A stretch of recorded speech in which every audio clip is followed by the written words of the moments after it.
now moving on to the next talk for the Hidden Science of Black Music event.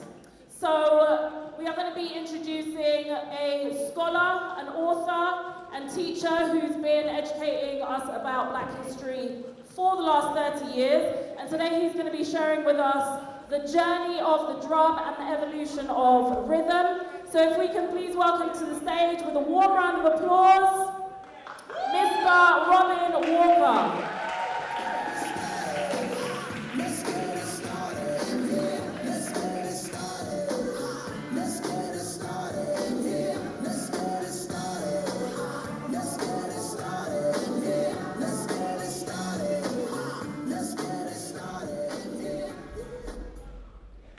Greetings. So why are we here? Who's here for some powerful Black history information? Who's here to support what they're doing at the Hidden Science Academy? Who's here for that? And who's here because it's Saturday, you looked at your diary and you had nothing better to do? Who's here for that? Okay. You're in the right place. You have entrusted me with your education for the next 1 hour, 10 minutes. I'm going to make sure that you get value. I'm going to make sure that you come away with content that is useful to you. So I'm not going to be wasting any of your time. All right, I also have to big up the Hidden Science Posse. I have to big up Leon Marshall, the scientist. It was his idea to put this event together, and he was the person that invited me, so big up to Leon Marshall. By the way,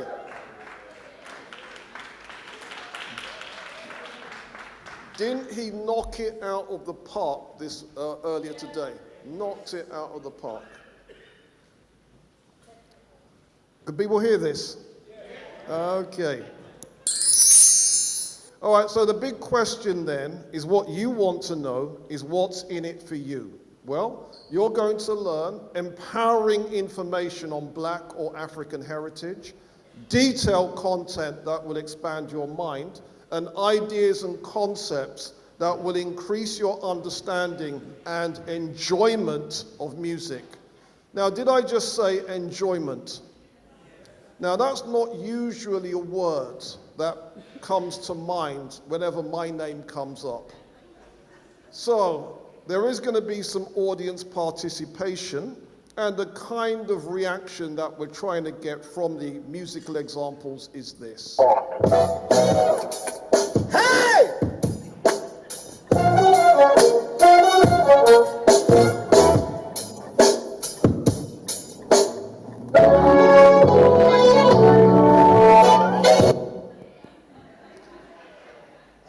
All right, so the big question then is, why am I talking? Why me? Well, most people know me in one capacity. Books are so thorough. Get Robin Walker's books. That's the context that most people know, and then the specific book is? I am a student of history, so I gotta recommend some history books, especially because it is Black History Month. When We Ruled by Robin Walker. This is one of the dopest books. Like, I promise you, this book is so bomb. That's the first time ever my stuff has ever been described as bomb. All right, now, did you know there used to be something called the Good Hair Days? All right. All right, so there was a jazz orchestra in London called the Jazz Warriors. Who dat man?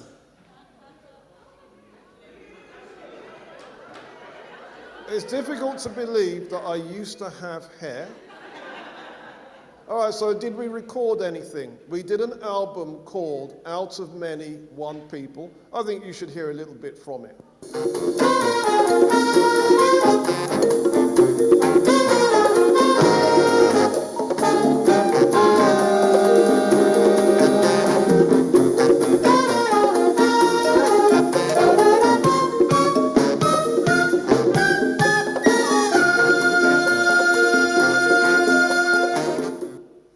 What happened was the photographer liked the fact that I was wearing a stripy silk shirt, so I made sure that I was in as much of the film footage as possible.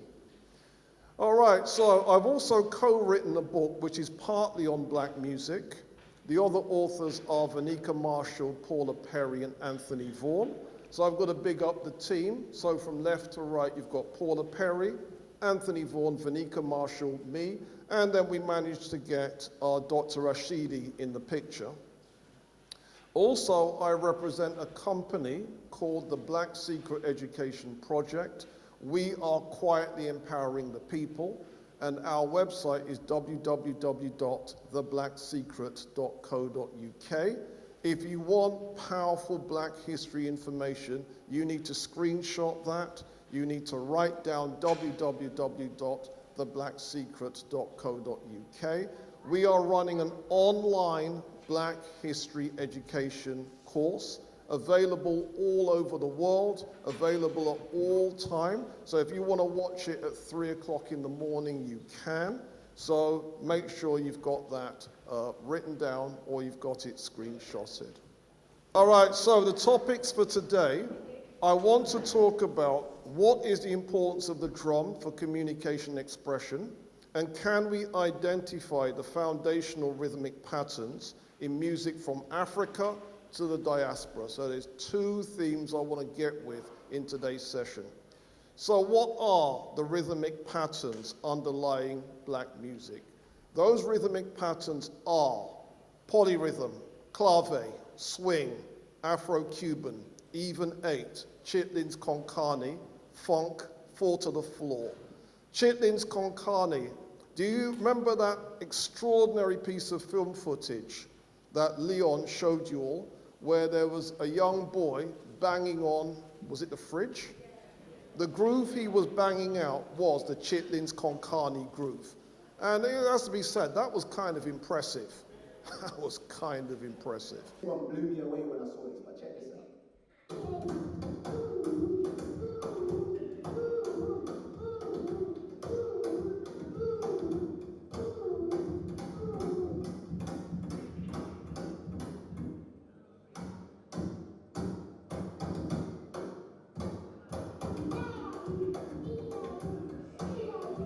How powerful is that?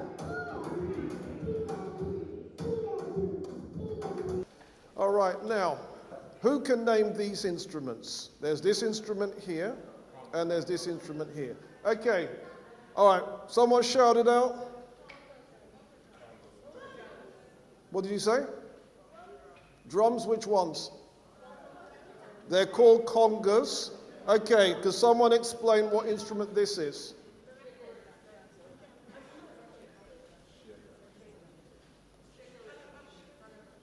It's called shekere.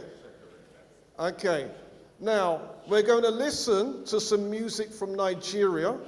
We're going to listen to a piece of music called Jojolo, Yoruba, and this was from an album called The African High Life. So we're going to listen to it and we're going to analyze it.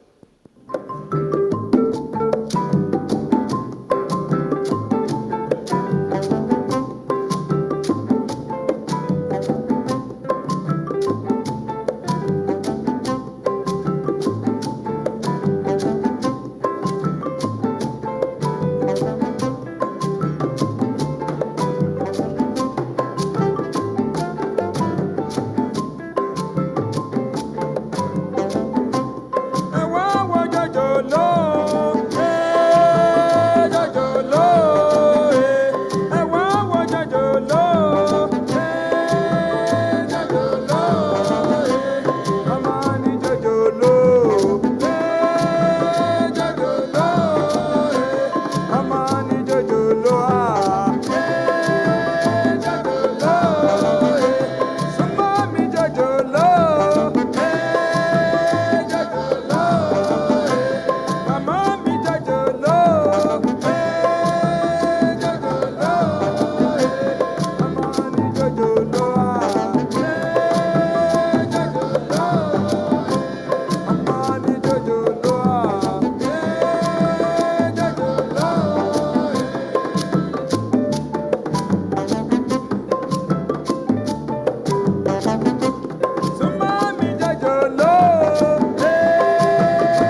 So, some obvious questions.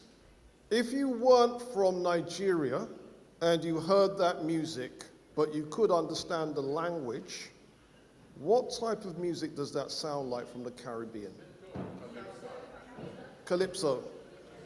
Yeah? And so, Calypso in the Caribbean and high life in Africa is actually the same musical form, all right? Okay, now what rhythmic pattern was the shekere playing? You should have been listening to it, the shekere.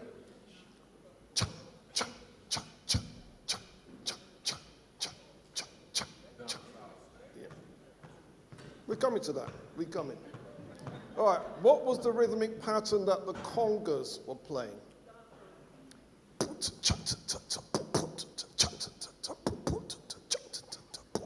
All right? Okay, now, I think we should get some of that happening. All right, I'm going to have to put the mic down because I need both hands. All right, does that make sense? But we need some audience participation. Are we understanding this? All right, so I'm putting the mic down. All right, so on this side, I want to get that even neck. All right, we can do it with my fingertips like this.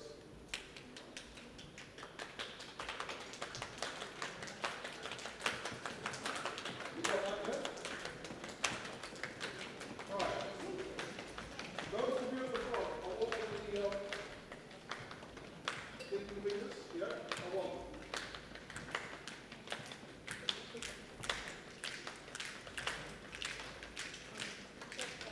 Keep that going.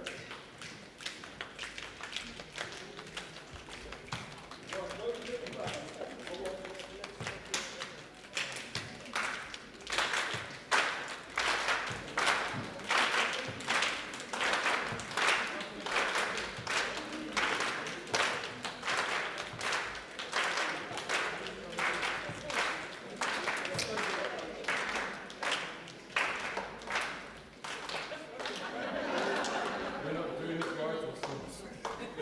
You have to admit you enjoyed that, right?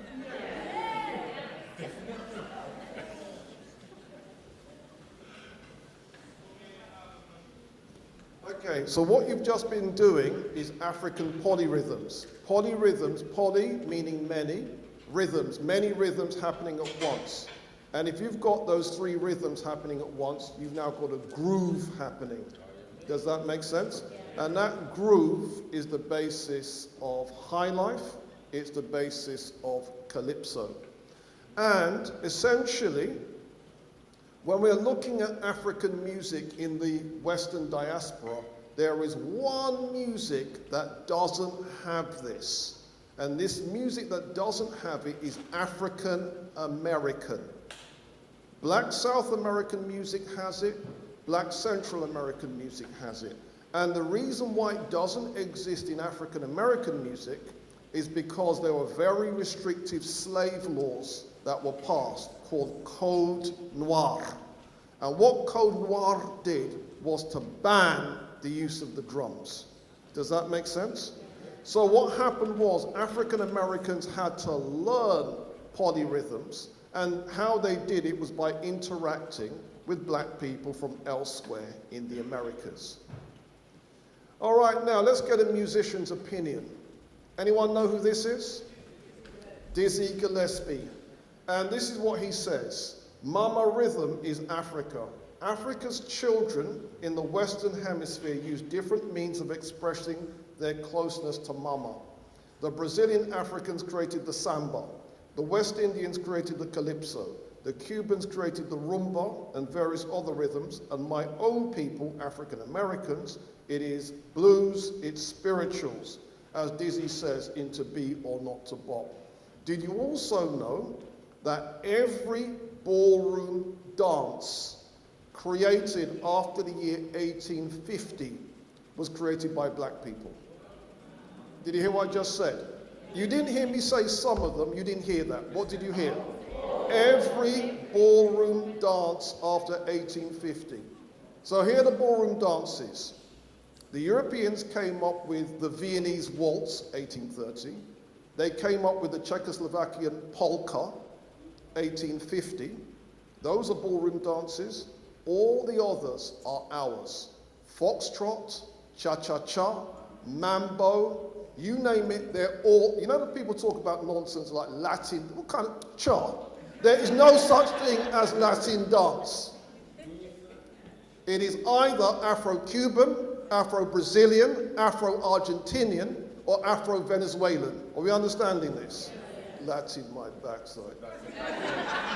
Everything you want to. All right. Who can name this instrument? The double bass. And what's this instrument? The maracas. Okay, what we're going to listen to now is Afro-Cuban rumba. But watch the film. You're going to see, you know when people talk about Latin dance and it's kind of rubbish, right? I'm going to show you what the rumba is supposed to look like.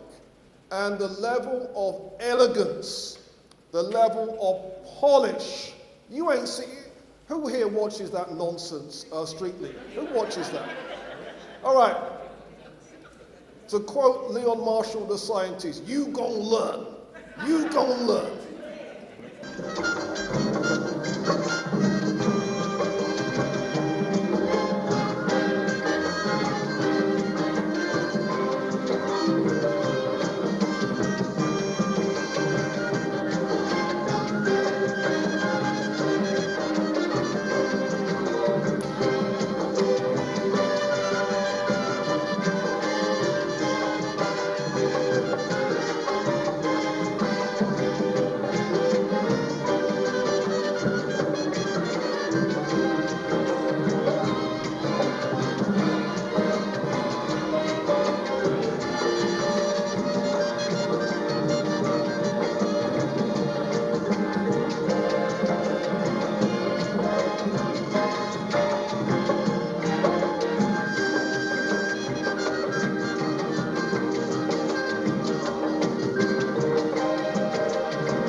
You have to admit that was the sickest. So my thing is, if that's what it's supposed to look like, that's the standard by which it should be judged. Elegance. I mean, the guy looked like he was floating on ice. Yeah? Elegance. All right, so what rhythmic pattern was the double bass playing? Did you notice? The rhythm was boom, boom, boom, boom, boom, boom, boom, boom, boom, boom, boom, boom, right? And then if you listen to the, now have we heard that pattern before? You were clicking it, weren't you?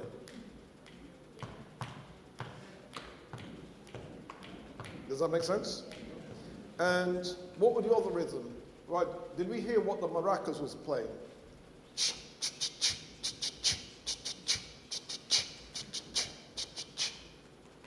That makes sense? Okay, how we're going to do it is this. On this side, this is what we want to get. Right? On this side, I want to get.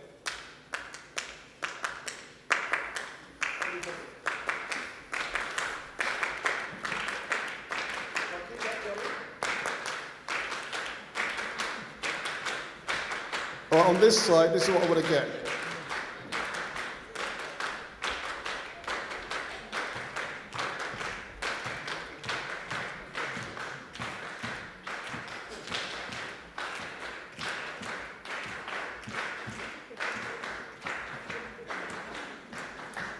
All right, now, can you see now how that creates the groove for those two Afro-Cubans to glide on? And then what happened is let me do it this way. What happened was the African Americans found a way to swing that. So instead of it becoming, it then became.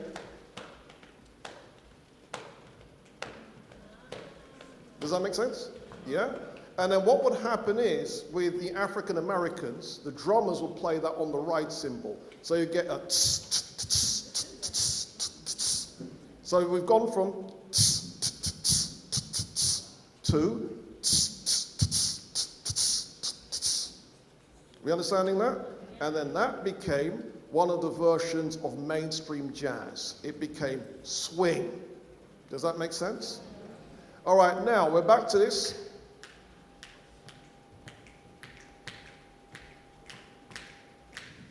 Now, what if we miss out one of the notes? Instead of going, we're going to miss out one of the notes. We're going to miss out the third one. So that becomes.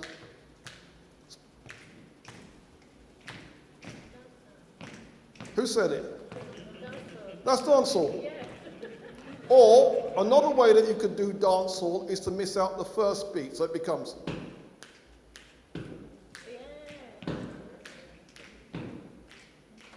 Right, can you see now how we can connect black music analytically? Are we understanding this? Yeah? All right, so essentially Afro-Cuban music is the closest black music in the Western Hemisphere to African music. Does that make sense? It's got the most drum thing in it because while the Cubans underwent Code Noir, it was nowhere near as bad as what the African Americans underwent. Does that make sense? So what happens is not only is Afro-Cuban the most African sounding music, in Africa, places like Mali, a lot of musicians grow up listening to Afro-Cuban. Does that make sense? Yeah? So Afro-Cuban, the stuff that has been mislabeled Latin, there is no such thing. Are we understanding this? All right, now, why is African American music different to the rest of the diaspora? Can you see that that's the front cover of a jazz album, and on the front cover you've got a little boy sitting down, and on the blackboard it says Black Codes from the Underground. And what the black codes were, Code Noir. This was repressive slave legislation to cut the drums out of African American music.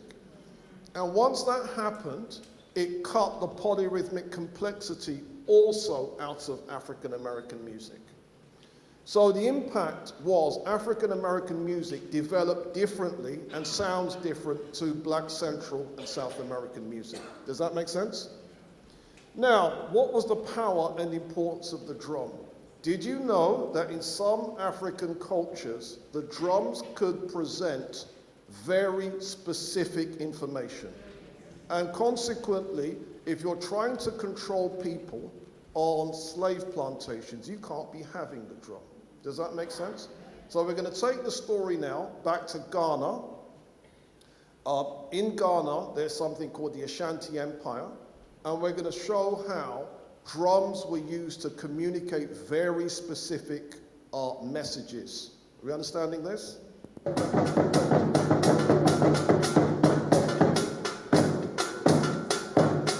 These are the Atampan drums, the talking drums of Asante. They're a means of communication, but perhaps not in the way you might imagine.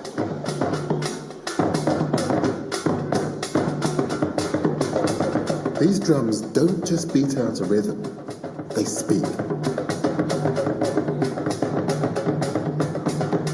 And if you know the language, you can hear words and phrases. That was great. Thank you so much. It's just amazing. And just to hear, you don't just hear it, you feel it. It's absolutely wonderful. So each one of these drums have a different sound, a different function. Is that right? Yes. This one is this one is a few.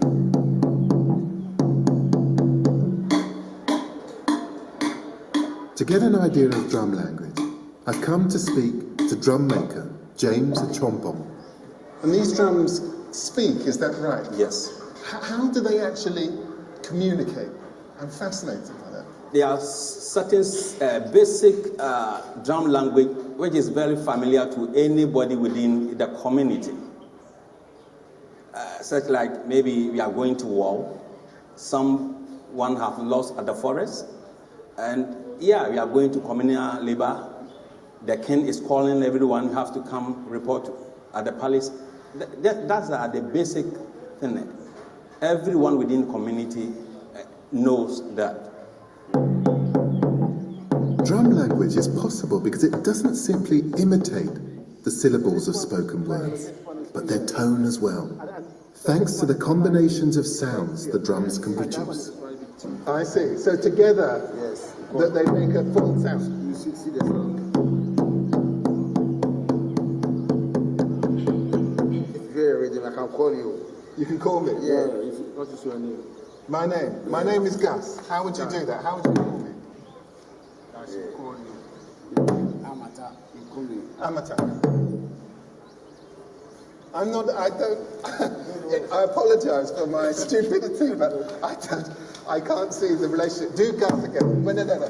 Do Gus again, please. Do Gus.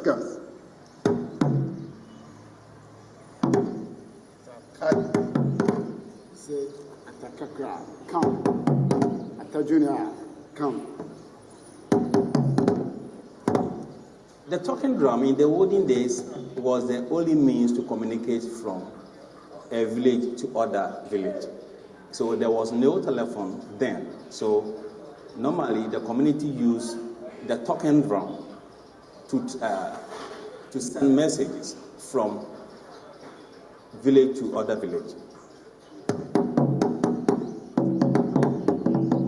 You kill Tajan, come. So that's the great Asante saying, isn't it? Come on. Asante Kotoko.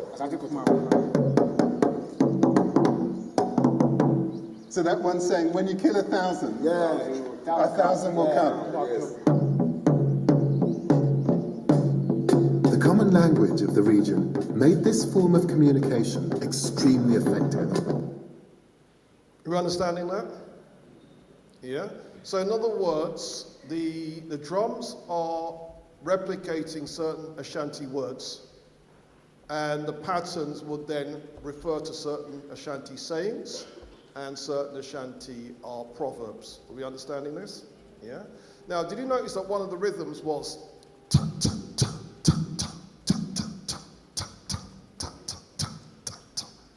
that is what is going to evolve when it gets to the west into the clave. Does that make sense? The clave is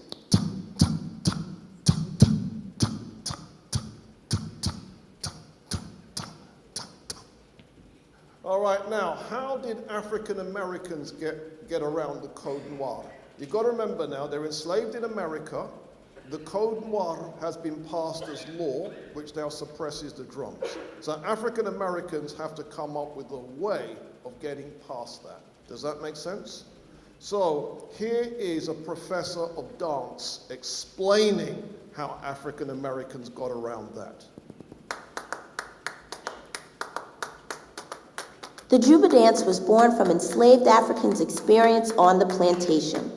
Brought to the Americas stripped of a common spoken language, this dance was a way for enslaved Africans to remember where they're from. It may have looked something like this.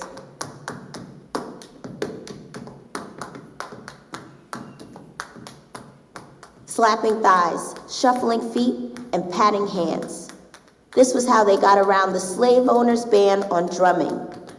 Improvising complex rhythms, just like ancestors did with drums in Haiti or in the Yoruba communities of West Africa. It was about keeping cultural traditions alive and retaining a sense of inner freedom under captivity. And then what happened next was a particular Juba dancer took the Juba dance around the world. He even came to Liverpool, and his name was Master Juba. Does anyone know what specific dance he then evolved? Anyone know?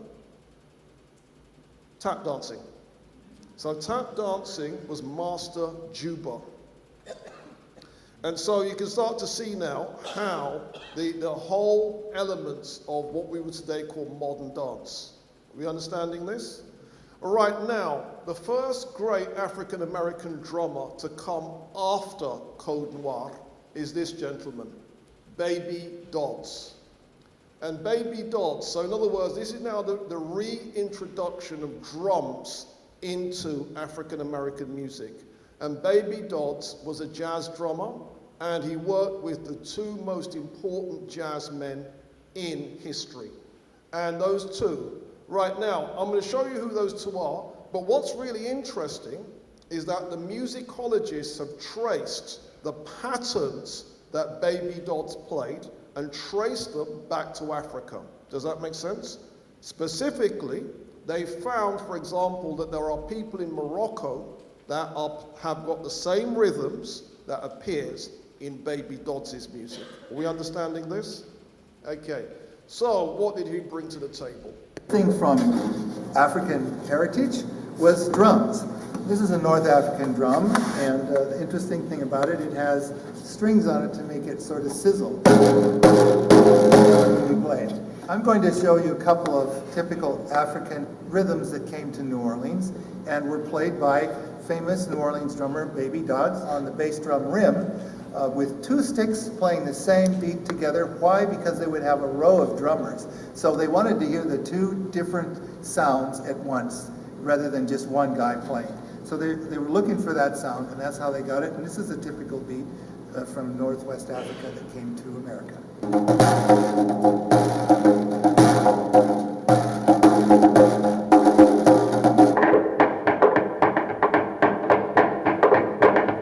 Another pattern that Baby Dodds used was this one.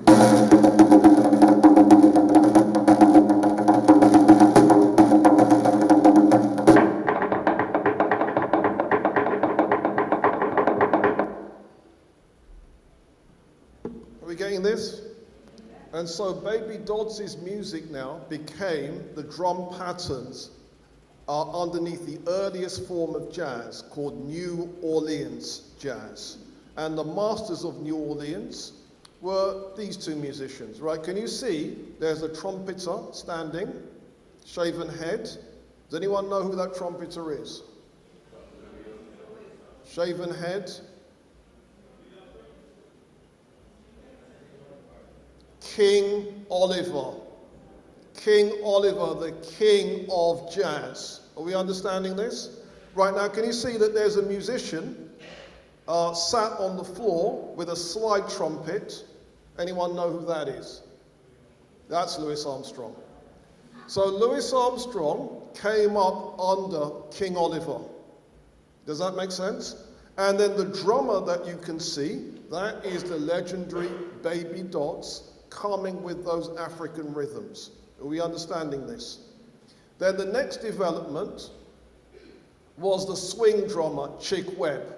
And we've already seen the swing groove is taking the maracas groove, which is tss, tss, tss, tss, tss, and changing it to tss, tss, tss, tss, tss.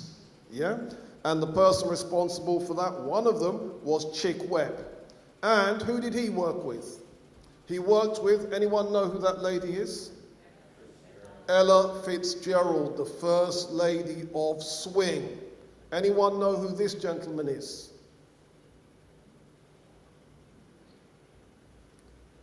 Mario Bowser, the person that created, not Afro-Cuban, that already exists, Afro-Cubano jazz. Does that make sense? So he was trained up under Chick Webb. We feeling this? All right, now, the next great swing drummer is the legendary Papa Joe Jones. And he was the drummer that worked with the legendary Count Basie. And now Count Basie, they were the hardest swinging jazz orchestra. Does that make sense? And I think we should listen to African American swing. This is Count Basie, recorded somewhere around 1941. And you're about to listen to a piece called The 1 O'Clock Jump.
have to admit that was a tune, innit?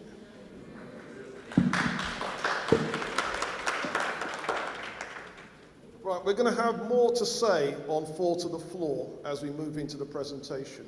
Right now you can see essentially the Afro-Cuban maracas groove has become modified into the African-American cymbal groove in swing. Does that make sense? Right? And Count Basie, the most important master of swing. Does that make sense? You know that there's some nonsense about Benny Goodman becoming the king of swing. People remember that rubbish? It's the same nonsense as people think that they can codify the rules of rumba and codify it in such a way as they've got the audacity to judge people and say whether or not you deserve 10 marks. When what they're doing has got nothing to do with the rumba. All right, now, who can name this instrument?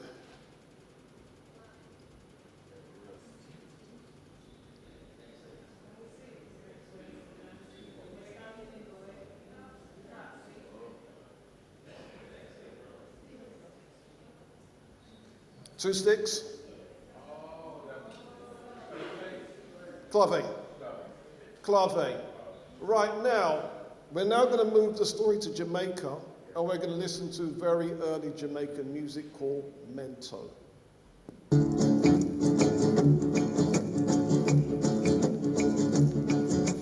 Darling Yankee gonna lynch this market, not a party what sell. Darling Yankee gonna lynch this market, not a party what sell. Lord, what a night, not a vibe, what a Saturday night. Lord, what a night, not a vibe, what a Saturday night. Everybody come feel up, not a party what sell. Everybody come feel up, not a party what sell. Lord, what a night, not a vibe, what a Saturday night. Lord, what a night, not a vibe, what a Saturday night. All right, so what you've just been doing is called the son clave. Does that make sense? 3 beats followed by 2.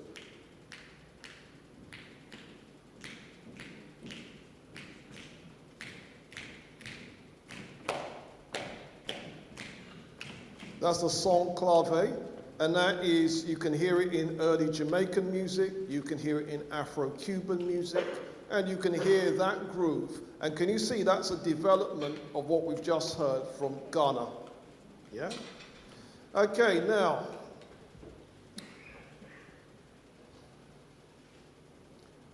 if you listen to the groove, right, can you remember that you've heard a bit of that before? You've heard. So can you hear that that groove is half of a clave? Does that make sense? Yeah? So dancehall is half of a clave groove. Now, what happened is the musicologists have broken down what clave looks like. And there's one pattern, which is the son clave, and the one that we've just been doing is the 3-2 son clave, right? Which is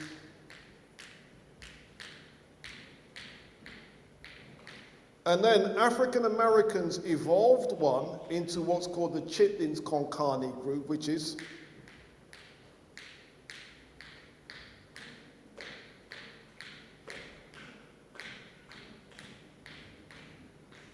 and if you remember Leon's presentation where you had the child banging on the fridge, that was the groove that child was doing. Does that make sense? That was the Chitlins Konkani groove. Okay, now, what then happened is the story then went to the birth of rock and roll. Now, there are 4 musicians who could claim that they started rock and roll, and the 4 are: first choice, Fats Domino. Second choice, Ike Turner. You know Mr. Tina Turner? Third choice, Little Richard. And fourth choice, Bo Diddley.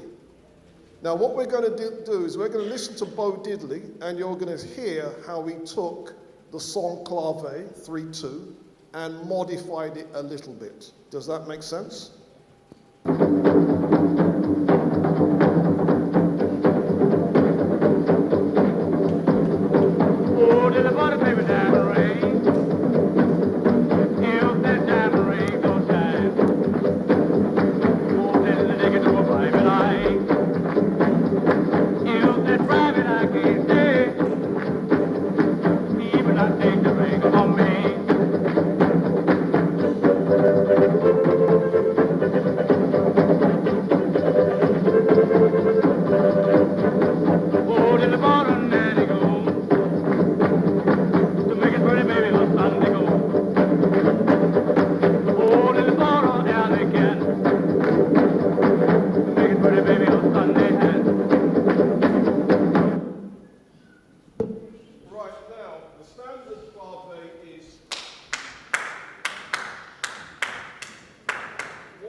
And the decorating one is one of the bases of rock and roll. Does that make sense? So he is one of the four founders of rock and roll music. Do we understanding this? Yeah? Now, Leon mentioned this question of borrowing, appropriation, etc., etc. Yeah? Now, the importance of Bo Diddley, you know. But here's a question. Is what we're about to listen to, is this borrowing, appropriation, or development? This is British rhythm and blues.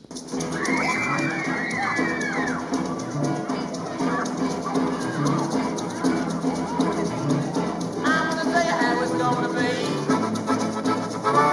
You're gonna give your love to me. I'm gonna love you night and day. Oh, you know my love and I'll fade away. Oh, you know my love and I'll fade away. Does anyone know who the group is? Mick Jagger. Yeah, the Rolling Stones. Now, to the credit of Rolling Stones, they did make sure that the whole world knew who they were getting that from. Does that make sense? When they wrote to the BBC to ask the BBC for airtime, they made it clear that they are copying Bo Diddley, B.B. King, Jimmy Reed, does that make sense? And of course, Howling Jack Wolf. They made it clear. Does that make sense? Yeah? And you can hear again the modified clave, the same one that's in Bo Diddley. Right now, every lecture needs its cute moment. Do you think a lecture needs its cute moment? All right, so cute moment. And this is when your 4-year-old knows more old school tune than you do. Yeah? No, you don't, man. No, you don't, man. I'm the one that showed you about old school music. I know Michael Jackson, I know James Brown, I know You don't even know. Earth, Fire. See, there you go. It's earth, wind, and fire. It's the same thing. No, it's not the same thing. If you know about music, man, Daddy, play this on the music, please.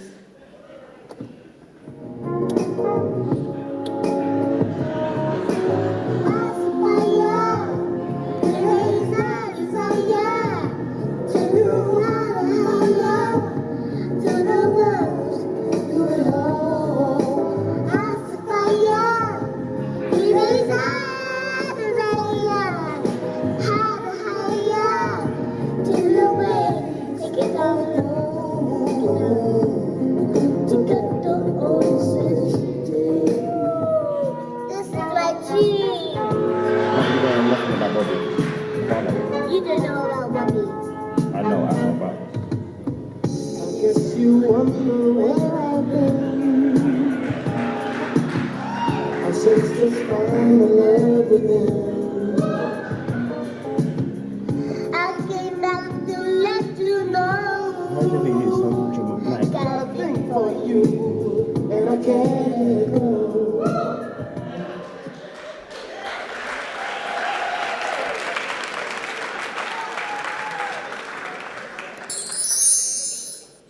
And guess what? It's stretch time. So everyone needs to get up and start stretching. Meanwhile, I'm going to turn over my slides. So you guys stand up, stretch, and then it's...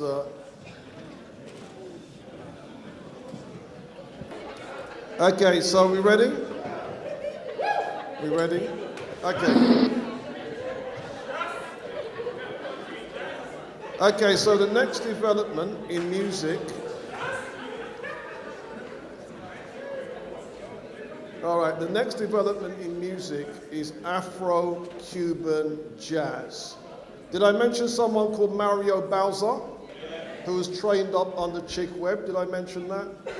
Okay, what then happened was he sent for his people in Cuba, brought them to New York City, and in New York City they were going to evolve a new type of music called Afro-Cuban jazz. Now, Afro-Cuban does not have Code Noir, consequently, it has all the polyrhythmic complexity. You're going to be listening to 3 drummers and a jazz orchestra. Does that make sense?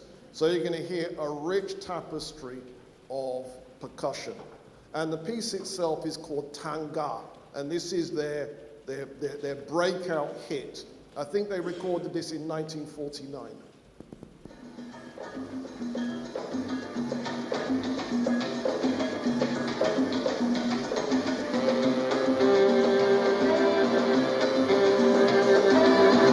Machito llegó, con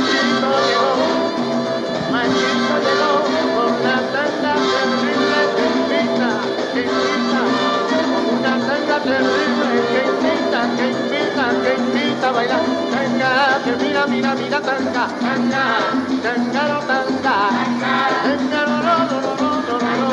no, tanga, tanga, linda tanga, que mira, tanga, bailando la tanga, tanga, no.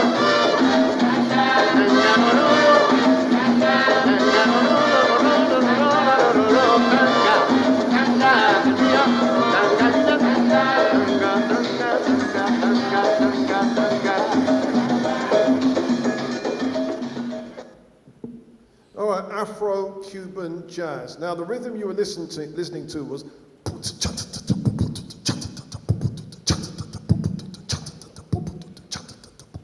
You get that?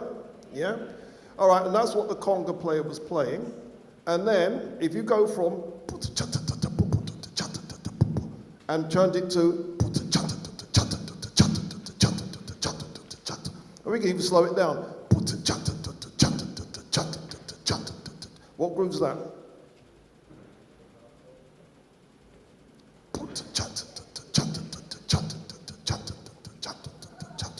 Yeah? People don't know? That is the basis of rock and roll. Except now, this is Little Richard doing it. Does that make sense? Remember the groove?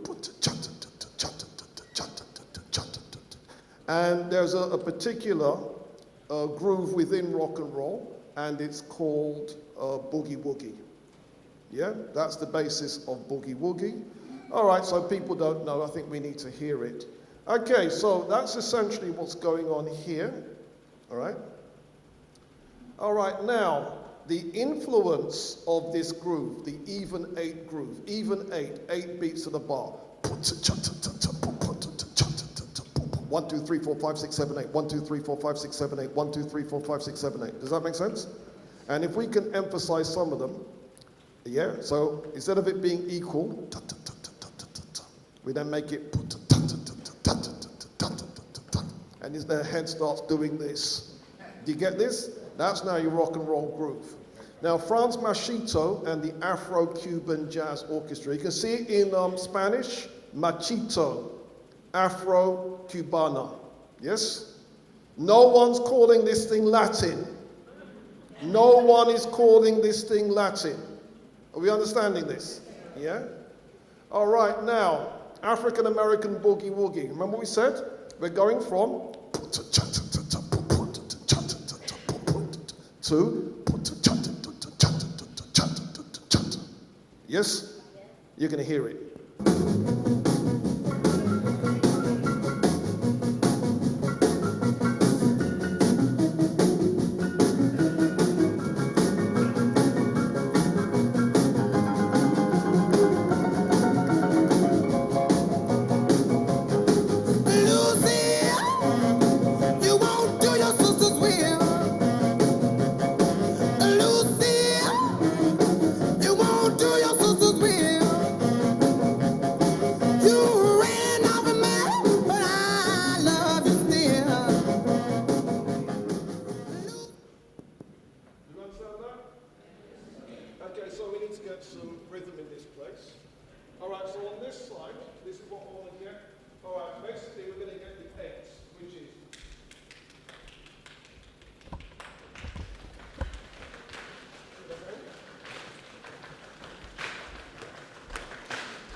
Okay. All right, now, the even 8 pattern was going to influence black music from here on in. Does that make sense? And then what happened was, How are we doing for sound?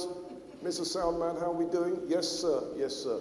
Then what happened was, straight after the birth of rock and roll, a certain musician from Alabama decided to give it more of that church thing. And this synthesis of modern black music with church created a new sound called soul. Does that make sense? Yeah? And then soul has one undisputed father. His name is Ray Charles Robinson. Does that make sense? Yeah? Okay, so what happens with soul? We've got to remember now we're going to get that even eight thing, except this is going to be high energy gospel. We understanding this? All right, check it out. Now this band's gonna play from 9 to 1. Everybody here's gonna have some fun doing the mess around. Doing the mess around. They're doing the mess around. Everybody's doing the mess around. Now you see that girl with that diamond ring. She knows how to shake that thing, mess around. I declare she can mess around. Mess around. Everybody do the mess around.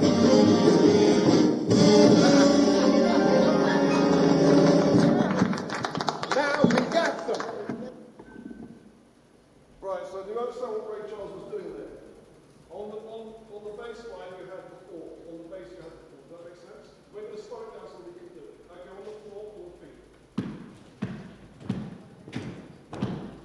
Keep that going. Right, you guys, I want to hit the eights.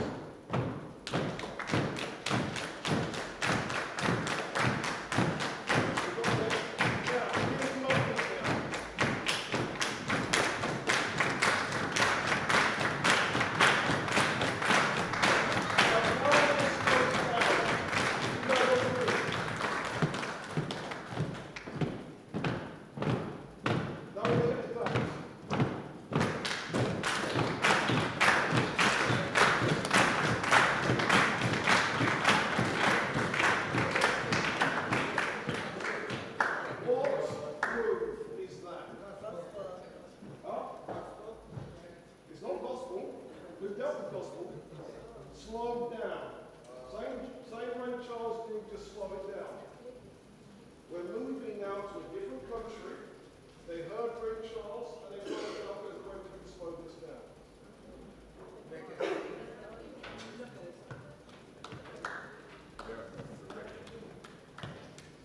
The new music was called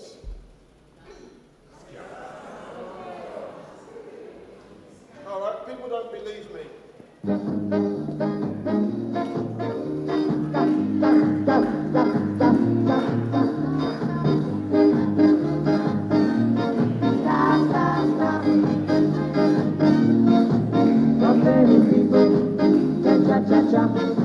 Not everybody can do the twist, but everybody can do the ska.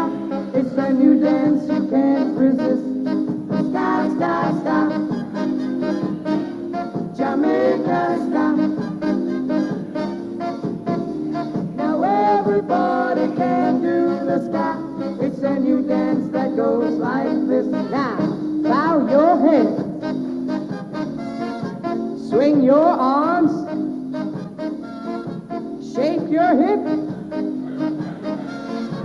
Now do a dip. Ska, ska, ska. Jamaica ska. Ska, ska, ska. Do the ska. You have to admit that's a tune, isn't it?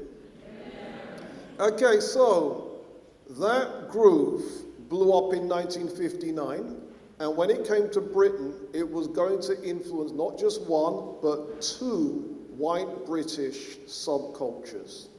Who? The Mods, who else? Not the Rockers, the Skinheads.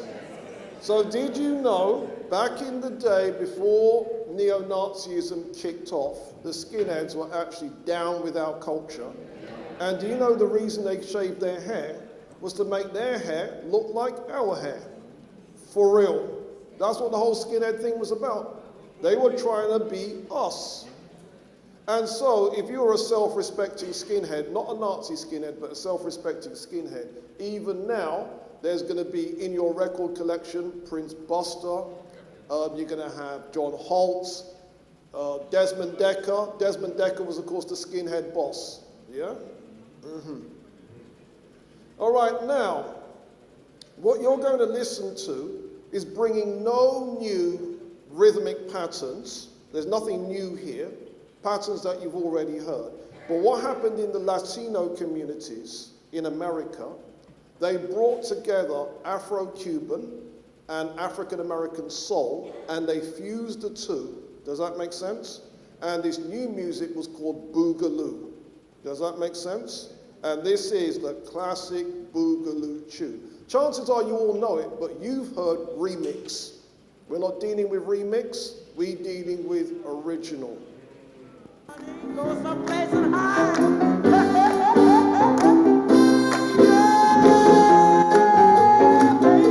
I like it like that. You better believe me when I tell you. I said I like it like that. I'm a Boogaloo, I did it, baby. I like it like that. I like it like that. I said I like it like that. And I want it like that. I like it like that. I got the soul, I got the feet. I like it like that. I got the soul, baby, look at it. I like it like that. Yeah, baby. I said I like it like that. I like it like that. I like it like that. Clap your feet if you think I need. Clap your hands if you want some more. Stomp your feet if you think I need. Clap your hands if you want some more. Yo!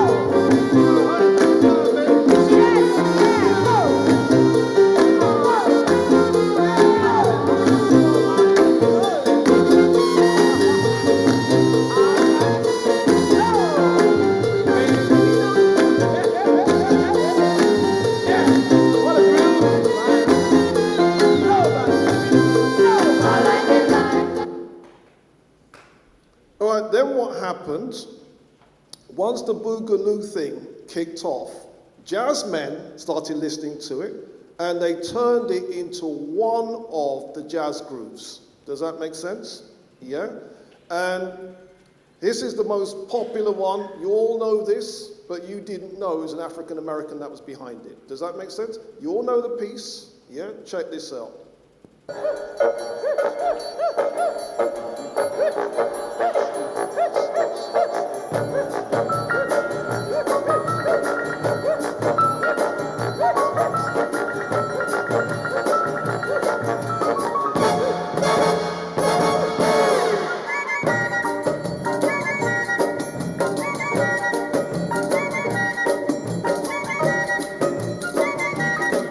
Chitlins got Carney Groove.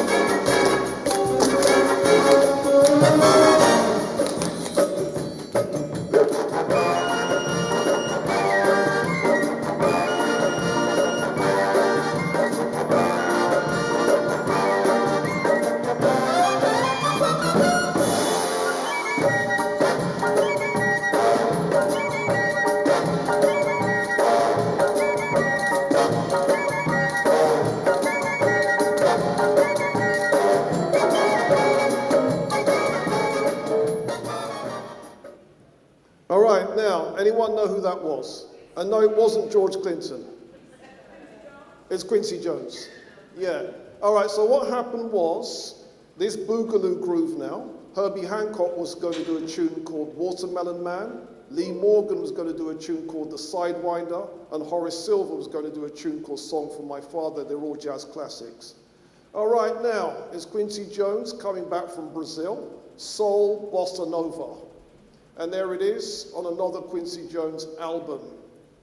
Right, the next development, 66 now, is the birth of funk. And as you know, who starts funk? There's only one person. The godfather of soul music, who was it? It was James Brown. All right, so now that you've had a schooling in this, you can tell me what the groove is. Does that make sense?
Now, I'm pleased that everyone got the song clave. Everyone got that.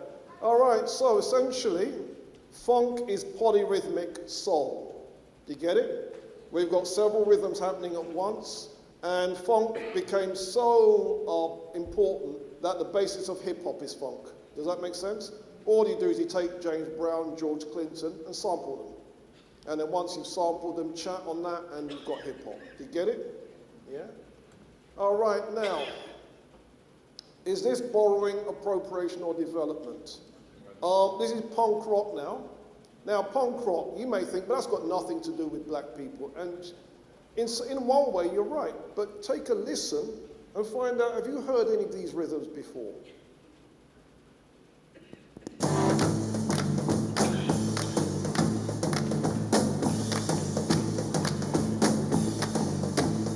Well, it's 1969, okay.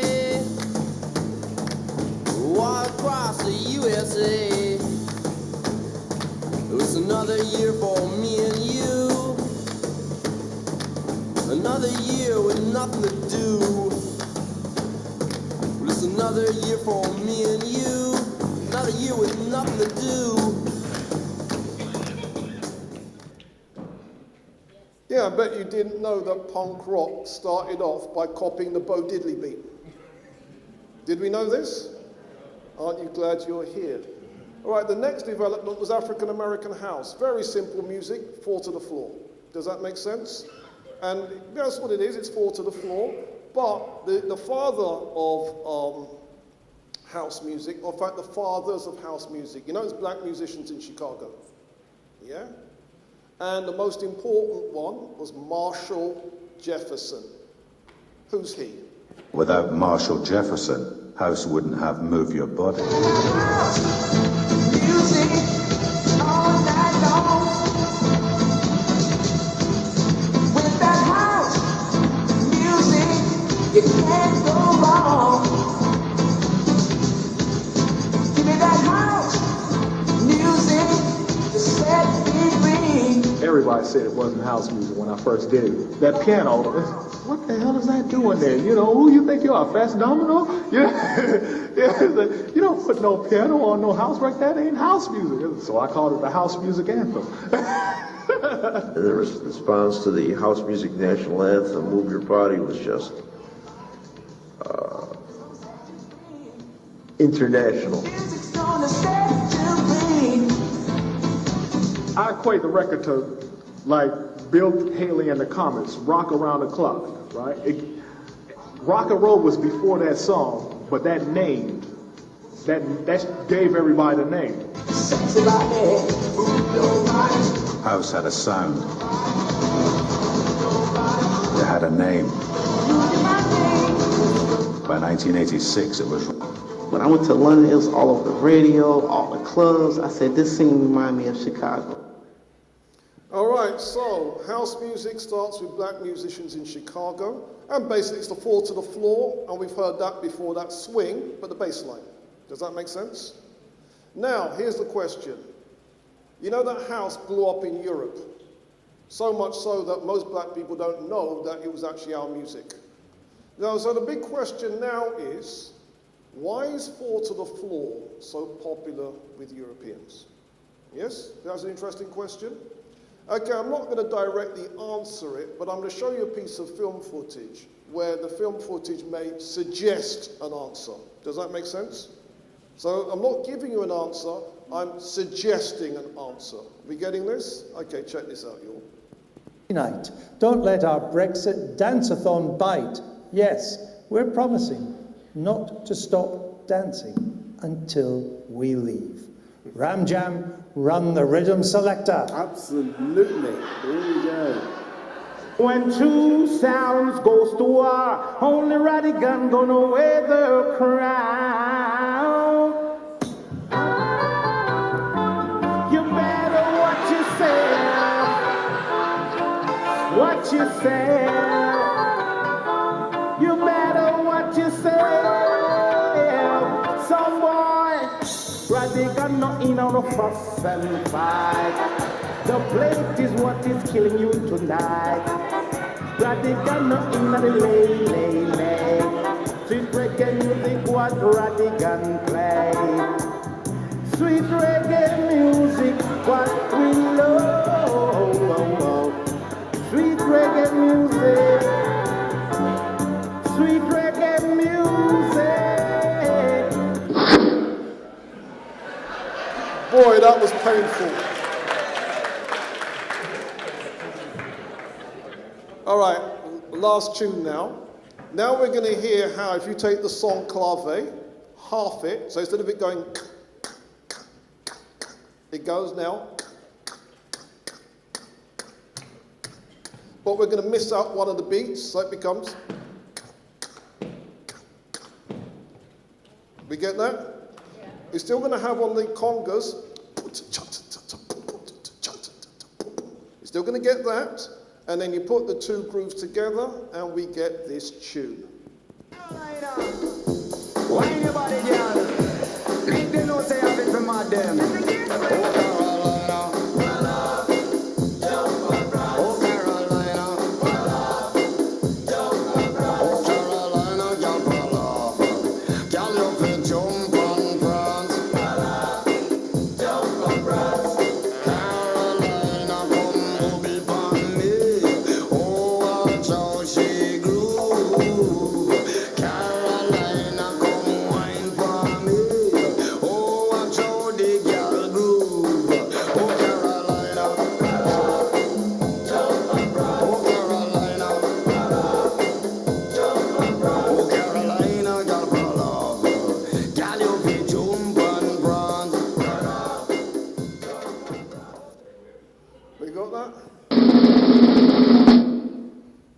So we've looked at what is the importance of the drum for communication expression. Can we identify the foundational rhythmic patterns from Africa to the diaspora? So if people want more information, there's a book which covers a part of this topic called Black British History. Vanika Marshall is selling that downstairs, so check her out. And conclusion now. I run something called the Black Secret Education Project, which is an online Black history course. There's 3 reasons why we study our history: to confront limiting beliefs, because what you believe and what you think shapes how you feel shapes what actions you take you take shapes your results, and what your results are shapes what you believe and think. So it's important that that's a positive feedback loop. A second reason why we study our history is to build a team. I have to see value in you, you have to see value in me, we have to see value in each other. That way we want to work together and we want to build together. And the third reason why we study our history is so you have something to comfort this child. What black children feel like after being taught their ancestors were just slaves. And you can see the black boy with his head bowed like this. Everyone's pointing at him. And no doubt, when you think back to when you were at school, that was you with your head bowed, right? So what do you tell that child? How do you comfort that child? You've got to have the content to be able to do it. Now, when you learn your history, it makes you mentally stronger. After all, do you want to spend all your adult life living like this? Are you feeling that?